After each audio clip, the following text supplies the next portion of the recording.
Welcome back to my channel. कैसे हैं आप सभी। तो जी दिन है मंडे का और इस वक्त सुबह के 7 बजे हुए हैं।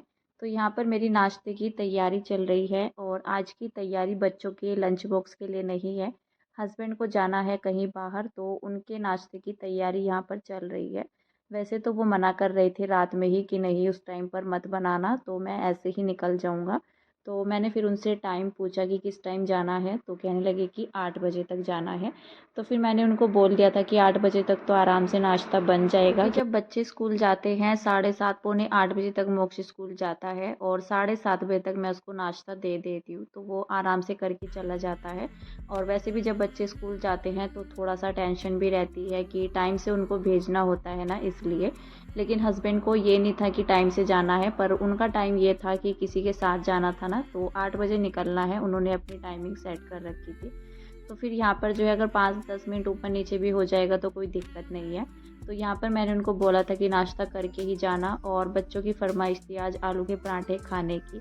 तो फिर मैंने सोचा सुबह में आलू के पराठे ही बना देते हैं। और यहाँ पर आलू जो मैंने बॉईल किए हैं, पता नहीं इस बार ये वाले आलू जो आए हैं गीले गीले से हो रखे हैं। जैसे अभी मैं मसाला भी अपना तैयार कर रही हूँ, ऐसे हो रखे जैसे इसमें पानी डाल करके हम अपना जो है मिक्सचर तैयार करते हैं। तो पानी वगैरह मतलब आलू ही इस तरह से हो रखे थे जैसे इसमें पानी रह गया हो। तो बड़ी मुश्किल से मैंने यहाँ पर जो है ना आज पराठे बनाए थे। स्टफिंग आज अच्छी नहीं बनी थी, बल्कि मैंने आज प्याज वगैरह डाल करके अच्छे से बनाई थी। प्याज मैं बहुत कम ऐसा रहता है कि आलू के पराठों में डालती हूँ, तो कभी कभी मैं डाल लेती हूँ। पराठे में प्याज डालने से, आलू के पराठों में प्याज डालने से काफ़ी अच्छा टेस्ट आता है पराठों, लेकिन हर बार मैं प्याज डाल करके नहीं बनाती हूँ। लेकिन आज मुश्किल हो गए थे आलू के पराठे बनाने, स्टफिंग बाहर निकली जा रही थी बार बार, तो बड़ा दिक्कत हो जाती है फिर आलू के पराठे बनाने में अगर हमारी स्टफिंग अच्छे से तैयार नहीं होती है। और जब आलू थोड़ा सा गीले गीले से रहते हैं, पता नहीं मतलब किस तरह के आलू थे, कभी तो ऐसा होता है बिखरे बिखरे से जो आलू रहते हैं उनसे भी पराठे अच्छे नहीं बनते हैं। वैसे मुझसे ना पराठे कभी भी फटता नहीं है। मेरा आलू का पराठा मैं बनाती ही इस तरह से हूँ, जो आटा बनाती हूँ मैं उसको भी सॉफ्ट बनाती हूँ। मतलब जैसा हमारा मिक्सचर रहता है, जो मतलब हम फिलिंग तैयार करते हैं उसी हिसाब से। और आटा अगर टाइट रहता है आलू के पराठे में तो भी आलू के पराठे हमारे अच्छे नहीं बनते हैं, आलू बाहर निकल आते हैं। तो आटा थोड़ा सा ढीला होना चाहिए पराठे बनाने के लिए। कोई भी स्टफिंग वाला पराठा हम बनाते हैं तो थोड़ा ढीला सा आटा रखना चाहिए, स्टफिंग बाहर नहीं आती है। तो कभी कभी ऐसा हो जाता है आलू अगर इस तरह के आ जाए ना, तो फिर पराठे बनाना मुश्किल हो जाता है। फिलहाल मैंने हस्बैंड के लिए सिर्फ 2 ही पराठे बनाए थे, बच्चों के लिए भी मैंने नहीं बनाया था और अपने लिए भी नहीं, क्योंकि अभी तक ना हम लोग नहाए नहीं हैं। तो हमारा नाश्ता बाद में ही होता है। हस्बैंड तो रेडी हो चुके थे इस टाइम पर, तो मैंने उनको नाश्ता करा दिया था। और बच्चे भी अभी बेड में ही थे, इसलिए मैंने उनको भी नाश्ता नहीं दिया था। तैयारी तो वैसे नाश्ते की हो ही चुकी है, बस ये होगा जब काम निपट जाएगा मेरा तो उसके बाद बस मैं पराठे दोबारा से बना दूंगी। और जो स्टफिंग थी मैंने उसको फ्रिज में रख दिया था कि शायद ये थोड़ा सा टाइट हो जाए, पराठे अच्छे से बन जाए। तो फिलहाल तो अपना किचन समेट करके यहाँ पर मैं आ गई थी मशीन में कपड़े डालने के लिए। तो एक दिन छोड़ करके अगर कपड़े धुलते हैं, तो वैसे अगर पेंट वगैरह का काम रहता है ना ऊपर, तो फिर कपड़े फैलाने में दिक्कत हो जाती है। तो मैं मौका देखते ही अपनी मशीन लगा देती हूँ। और आज मुझे चादर भी वॉश करनी थी बाहर वाले रूम की, तो मैंने सोचा इसको भी मैं डाल देती हूँ लगे हाथ ही। ज़्यादा कपड़े वैसे मेरे पास नहीं थे, इतना मैं नौबत आने ही नहीं देती हूँ कि मेरे पास इतने सारे कपड़े हो जाए कि छत में डालने की भी जगह ना रहे। कभी कभी ऐसा हो जाता है कि ज़्यादा कपड़े हो जाते हैं, और अभी तो थोड़ा मौसम भी चेंज हो गया है। तो अगर 2-3 दिन के कपड़े रुक जाए तो भले ही ज़्यादा कपड़े हो जाए, लेकिन अगर एक दिन की गैप दे करके कपड़े धुलते हैं तो इतना कपड़े नहीं होते हैं।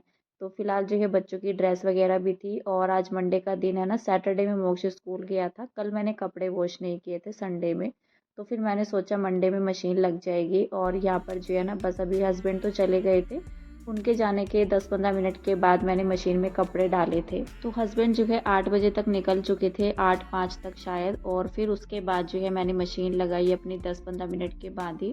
और यहाँ पर जो है ना जो कपड़े मतलब जो कलर नहीं छोड़ते हैं, पहले मैंने उनको डाल दिया है। बच्चों की ड्रेस भी थी वो भी मैंने पहले डाल दी है। उसके बाद जो है बस एक स्लॉट में लगाऊंगी, बाकी फिर मैं तीसरे स्लॉट में चादर डाल दूंगी। चादर के साथ मैं कोई कपड़ा नहीं डालती हूँ। चादर का नंबर हमेशा लास्ट में आता है, जब कपड़े सारे डेली वेयर के हमारे रहते हैं तो वो धुल जाते हैं।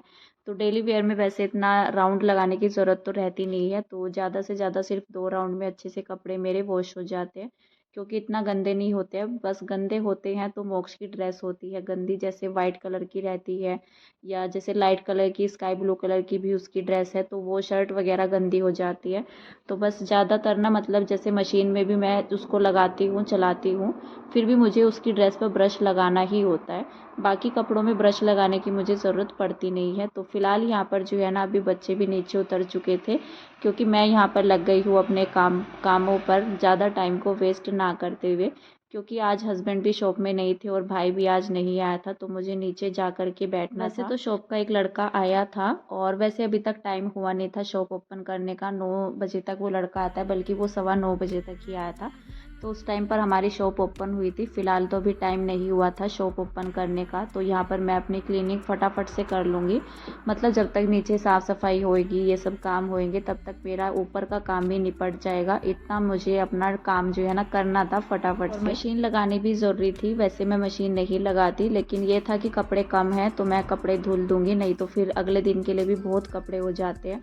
तो यहाँ पर जो है ना कपड़े मतलब 2 ही स्लॉट के थे मेरे पास कि आराम से धुल जाएंगे 9 बजे तक। और जैसे मशीन में थोड़ा सा टाइम तो लगता ही है हाथों से निकालने में भी, तो फिर मैंने सोचा कि चलो इसकी चादर भी आज चेंज कर देते हैं। अभी मौसम चेंज हो गई है, तो मैंने यहाँ पर ठंडे वाली चादर डाल दी है। अंदर वाले बेडरूम में हमारा लेटना होता है, तो उसकी तो गर्म बेडशीट मैंने पहले ही काफ़ी दिन पहले ही चेंज कर दी थी। लेकिन बाहर वाले रूम में ना बहुत ही कम उठना बैठना होता है, बस बच्चे ही बैठते हैं टीवी वगैरह के लिए, तो फिर तब से जो है ना मतलब ये गर्म वाली ही बेडशीट डली हुई थी, क्योंकि अभी लेटने में थोड़ा सा गर्म लगता है। तो मैंने अपनी जो है बेडशीट निकाल दी है, कॉटन की डाल दी है इसके ऊपर। और यहाँ से बल्कि मैंने बाहर वाले रूम से दीवार अच्छे से हटा करके दीवार की साइड से भी झाड़ू निकाली है, क्योंकि कभी कभी होती है इस तरह की सफाई, ये सफाई रोज़ाना नहीं होती है। और बच्चे जैसे बैठते हैं ना कुछ गिरा ही देते हैं, जो कि दीवारों की साइड में ज़्यादा चला जाता है। जब हम सामान हटा करके सफाई करते हैं ना, ज़्यादातर खास कर करके बेड की, तो काफ़ी सारा कूड़ा निकल आता है। वैसे आज कूड़ा नहीं निकला था, बस ये था कि धूल मिट्टी रेत वगैरह जो इकट्ठा हो जाता है ना बेड के नीचे, तो वो जो है मैंने यहाँ से साफ़ कर दिया था। अभी कुछ दिन पहले ही जो पर्दे लगाने वाले पाइप रहते हैं, तो वो ना मतलब 2 जगह पर्दे नहीं लगे हैं, उनके पाइप कटे हुए रखे हैं बाहर वाले रूम में। तो किसी ने उठा करके दीवार पर मारा, और दीवार से ना जो रेत वगैरह झड़ता है, तो वो सारा दीवान बेड के नीचे हो गया था।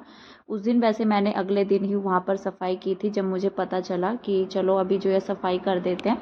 लेकिन जब चीज़ें हटा करके अच्छे से साफ़ करते हैं ना, तो ज़्यादा अच्छे से हो जाती है। अगर बिना हटाए करते हैं तो अच्छे से क्लीनिंग नहीं होती है। तब तो मैंने बिना हटाए ऐसे ही कर दिया था, नीचे से झाड़ू निकाल करके। लेकिन अभी जैसे मैंने बेड हटाया, तो उसमें से काफ़ी सारा रेत भी निकला। तो फिलहाल यहाँ पर जो कपड़े मेरे धुल चुके हैं, झाड़ू लगाने के बाद ही यहाँ से जो कपड़े मेरे धुल चुके हैं, उनको मैं फटाफट से पानी से निकाल दूँगी और ऊपर जो है इनको डाल करके आऊँगी। तो फिर मैं बाद में लगाऊंगी पोछा। वैसे मेरे सारे ही कपड़े धुल चुके हैं, जो डेली वाले रहते हैं ना, सारे धुल चुके हैं। अभी बेडशीट रह गई है, उसको मैं डाल दूंगी। और अभी कपड़े डालने के बाद ना मैं पहले किशु और मोक्ष दोनों बच्चों को नहलाऊंगी। उनको नहलाने के बाद ही मैं अपने घर में जो है फिर पोछा लगाऊंगी। तब तक बेडशीट भी अच्छे से जो है 1-2 स्लॉट में अच्छे से साफ़ हो जाएगी। जो गर्म बेडशीट रहती है ना, तो ज़्यादा टाइम नहीं लगता है धुलने में। तो यहाँ पर जो है तब तक वो होएगी, तब तक मैं दोनों बच्चों को नहला दूंगी। उसके बाद सबसे एंड में फिर मैं लगा दूंगी पोछा।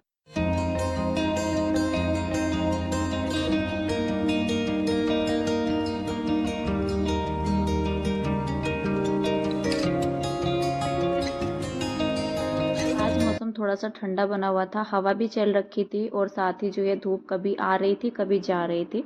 एक बार को तो तेज़ धूप निकली थी जब मैं पोछा लगा रही थी पूरे घर में, और झाड़ू लगाने के टाइम पर भी बहुत ही तेज़ वाली धूप निकली हुई थी। लेकिन जब मैं ऊपर कपड़े डालने के लिए गई, तो धूप एकदम से गायब हो गई थी और हवा बहुत ही ठंडी वाली चल रही थी। तो मैंने ऊपर जा कर के सारे कपड़े डाल दिए थे। उसके बाद मैंने बच्चों को नहलाया, और तब तक मेरे चादर वगैरह भी धुल चुकी थी। तो बस अभी जो है उनको भी ऊपर छत में डाल करके आऊँगी। अभी मैं डाल कर नहीं आई हूँ। और फिर जो है यहाँ पर मैंने अपना कंघी वगैरह तो पहले ही कर ली थी। इसके बाद मैं गई थी छत में कपड़े डालने के लिए, जो मेरे ड्रायर हो चुके थे। ड्रायर करने के लिए मैंने मशीन में कपड़े लगा रखे थे। और यहाँ पर जो है फिर मैं आ गई थी अपना नाश्ता बनाने के लिए। बच्चों के लिए मैंने पराठे बनाए, अपने लिए बनाए। तो यहाँ पर मेरे सारे पराठे बन चुके हैं, और स्टफिंग को फ्रिज में रखने के बाद भी ये टाइट नहीं हुई थी, तो फिर भी मेरे पराठे से आलू निकल ही गए थे। तो आज पराठे बनाने में बिल्कुल भी अच्छा नहीं लग रहा था, क्योंकि जब आलू निकलते हैं ना बाहर तो बहुत ही गंदा हो जाता है किचन का शेल्फ। और जैसे आलू की स्टफिंग वगैरह बाहर नहीं निकलती है, गीले से नहीं रहते हैं ना पराठे, तो अच्छे से बनते भी है और ना ही इतना गंदा होता है। तो फिलहाल यहाँ पर जो है ना नाश्ता हो गया था, मैंने दही के साथ नाश्ता किया अपना, और दही के साथ पराठे अच्छे लगते हैं तो मैंने बच्चों को भी दे दिया था। चाय मैंने नहीं बनाई थी, चाय मैं बनाऊंगी अभी थोड़ी देर में, जैसे मेरा किचन साफ हो जाएगा। नाश्ता बच्चों को देने के बाद मैं नीचे भी गई थी, नीचे भी मैंने दिया जलाया, उसके बाद मैं ऊपर आई थी अपना नाश्ता करने के लिए। तो चाय मैं अब बनाऊंगी, दूध भी आएगा, दूध मैं खुद ही लेने जाऊंगी क्योंकि और तो कोई है नहीं घर में, नहीं तो हस्बैंड भी चले जाते हैं और नीचे सिर्फ एक ही लड़का आया हुआ है शॉप में, तो उसने भी अपनी साफ़ सफाई कर ली थी जब मैं पूजा करने के लिए गई थी। तो मैंने सोचा टाइम से जो है पूजा हो जाएगी नीचे भी, उसके बाद जो है ना फिर और काम कर लेंगे, क्योंकि घर के काम तो चलते ही रहते हैं, लेकिन पूजा पाठ अगर टाइम से हो जाती है तो ज़्यादा अच्छा रहता है और फिर कोई आ भी जाता है कस्टमर वगैरह। में अभी कुछ ही बर्तन है, पहले तो मैं यहाँ पर अपना जो है किचन का काउंटर टॉप अच्छे से साफ़ कर ले रही हूँ। उसके बाद जो 2-4 बर्तन हैं उनको साफ़ करने के बाद मैं गई थी दूध लेने के लिए। तो दूध भी मेरा आज ही यहाँ पर जो है ना अभी बॉईल हो चुका है, तो मैंने फटाफट से आकर के दूध चढ़ा दिया था। इसके बाद मैंने सोचा कि अपना जो है ना काम फाइनल पूरा करके ही नीचे जाएंगे, क्योंकि अगर कोई काम रह जाएगा फिर नीचे से नहीं आना हो पाता है, क्योंकि ऊपर के काम ख़त्म करके जाऊंगी तो फिर ये नहीं रहेगा कि हाँ मुझे ऊपर जा कर के कोई काम करना है। और ये मैंने इमली मंगवाई थी, तो यहाँ पर मैं इसको भिगा करके रख दूँगी। तो आज मैं आप सभी के साथ इमली की रेसिपी भी शेयर करने वाली हूँ, जो इमली की चटनी रहती है जो हम चाट में यूज़ करते हैं। तो मैं इसको भिगा करके रख दूँगी और फिर मैंने अपना वीडियो जो है शाम के टाइम में कंटिन्यू किया था, क्योंकि हस्बैंड शाम तक आ चुके थे 4-5 बजे तक। 4 बजे तक तो नहीं, 5 साढ़े 5 बजे तक वो आ चुके थे। और इसके बाद जो है ना इमली को अच्छे से भिगा करके रखने के बाद, मतलब कुछ टाइम के लिए भिगा करके रख देते हैं, तो इसका जो खट्टापन रहता है, जो पल्प रहता है, वो अच्छे से जो है नरम हो जाता है और इसका पानी भी अच्छे से निकल जाता है, खट्टापन जो रहता है। तो इसको भिगा करके रख दिया था मैंने, और अभी ना शाम का टाइम हो गया, यहाँ पर मैंने अपना वीडियो कंटिन्यू किया है। तो मैंने मंगवाया था एक पार्सल जो कि आज मुझे रिसीव हो गया था, तो मैंने सोचा मैं आप सभी के साथ शेयर कर देती हूँ। उसके बाद तो मैं शॉप में चली गई थी नीचे, अपना इमली भिगा करके रखने के बाद, ऊपर से अपने काम ख़त्म करने के बाद, क्योंकि फिर टेंशन नहीं रहती है कि हाँ ऊपर जा कर के कुछ करना है, तो फिर मैं नीचे ही बैठी रही। हस्बैंड के आने के बाद मैं ऊपर आई थी, तो मैंने यहाँ पर जो है पार्सल मंगवाया है, लिपस्टिक आई है यहाँ पर, और ये काफ़ी अच्छे कलर भी आई है इसके अंदर, सारे ही कलर बहुत ही अच्छे वाले हैं, रेड है, पिंक है इसके अंदर, और जो थोड़ा सा मैरून से पन में रहता है वो भी है इसके अंदर। तो सारे कलर मुझे बहुत ही अच्छे लगे हैं। और जैसे मैं ऑनलाइन लिपस्टिक मंगाती हूँ ना या मार्केट से लाती हूँ, तो मार्केट से लाने के मुताबिक मुझे ऑनलाइन वाली ज़्यादा अच्छी लगती है। ना तो इसमें कोई मतलब रूखापन सा रहता है कोई भी किसी तरह का, और बहुत ही मतलब मुलायम वाली रहती है। लिप्स के ऊपर लगा करके पता भी नहीं चलता है कि हाँ हमने ब्रश वाली लिपस्टिक लगाई हुई है। तो जैसे मैं कहीं भी जाती हूँ, ऐसे मैं ज़्यादातर करके घर में भी तो यही वाली लिपस्टिक यूज़ करती हूँ। अगर मैं वैसे वाली लाती हूँ ना तो मेरे लिप्स पर नहीं टिकती है ज़्यादा टाइम के लिए, तो बिल्कुल भी नहीं रुकती है। तो जब से मैंने ऑनलाइन मंगवाना शुरू किया ना, तो इसमें अच्छे कलर भी आते हैं और ज़्यादा टाइम के लिए चलती भी है। बहुत ही कम प्राइस में मैंने इसको मंगवाया है, तो मैं इसका लिंक जो है शेयर कर दूँगी। अगर आप सभी को मंगवानी है तो मुझे कमेंट करके बता देना। तो फ़िलहाल यहाँ पर जो है ना बहुत ही अच्छी पैकिंग में भी आई थी, बल्कि ये इसकी पैकिंग मुझे बहुत ही अच्छी लगी। फ़िलहाल मैंने इसको ऐसे के ऐसे ही रख दिया है, और यहाँ पर मैं शाम के टाइम में ही अपना जो है इमली की चटनी बनाने की तैयारी करने लगी हूँ। तो ये यहाँ पर जो है ना मतलब अच्छे से भीग चुकी थी, पल्प वगैरह बहुत ही सॉफ्ट हो गया था इसका। तो इसको 2-4 बार अच्छे पानी से मैं इसको मसल करके इसका जो भी खट्टापन रहता है वो सारा निकाल लूँगी। और वैसे ज़्यादा पानी अगर ऐड करेंगे तो फिर पकने में बहुत टाइम लगता है, तो जितना खट्टापन निकलता है तो बस वही निकालना है। ऐसा भी नहीं करना है कि 6-7 बार या ज़्यादा टाइम के लिए हम इसको बार बार धुल करके पानी इसके अंदर ऐड करते रहे और इसको जो है छानते रहे, तो उससे कोई बेनिफिट नहीं होगा। तो फिलहाल जो है ना मैंने इसको अच्छे से जितना भी खट्टापन रहता है इसका पल्प वगैरह अच्छे से मसल करके मैंने यहाँ पर जो है 3-4 बार पानी ले लिया था थोड़ा थोड़ा करके, और इसको मैंने यहाँ पर छान करके, इसको छानना ज़रूर है क्योंकि इसमें जो भी मोटी चीज़ें रहती है वो बाहर आ जाती है, और इसको दोबारा से भी छान सकते हैं। वैसे मैंने एक ही बार छाना है, इसके लिए कोई भी छन्नी का आप यूज़ करते हैं, जो आटा छानने की छन्नी रहती है उससे भी इसको छान सकते हैं। तो यहाँ पर मैंने इसको गैस पर चढ़ा दिया था, और गैस पर चढ़ाने के बाद इसमें बॉयल आ चुका था अच्छे से। उसके बाद मैंने इसमें शक्कर डाल दी थी, चीनी से भी बना सकते हैं, गुड़ से भी बना सकते हैं, लेकिन गुड़ वगैरह से अच्छा कलर आ जाता है। तो मेरे पास शक्कर थी, मैंने शक्कर डाल दी है, गुड़ मेरे पास नहीं था। इसमें जो है नमक डाल दिया है, मिर्च डाल दी है, क्योंकि इसमें नमक मिर्च वगैरह का टेस्ट भी होना चाहिए तो अच्छी लगती है। और मतलब जो है ना, मैंने इसको दिखा दिया है आप सभी को कितना गाढ़ा जो है हमें इसको रखना है। तो थोड़ी सी देर मैं और पकाऊंगी, इसके बाद इसको बंद कर दूंगी, क्योंकि ठंडा होने के बाद भी ये थोड़ा सा थिक हो जाती है। फिलहाल यहाँ पर जो है ना, मेरी रात के खाने की तैयारी भी साथ ही साथ चल रही थी, तो मैंने बना दिया था यहाँ पर खिचड़ी, और मैं सभी के लिए प्लेट भी लगा रही हूँ। फिलहाल इस वीडियो का एंड करते हैं, मिलती है नेक्स्ट वीडियो में, तब तक के लिए बाय बाय।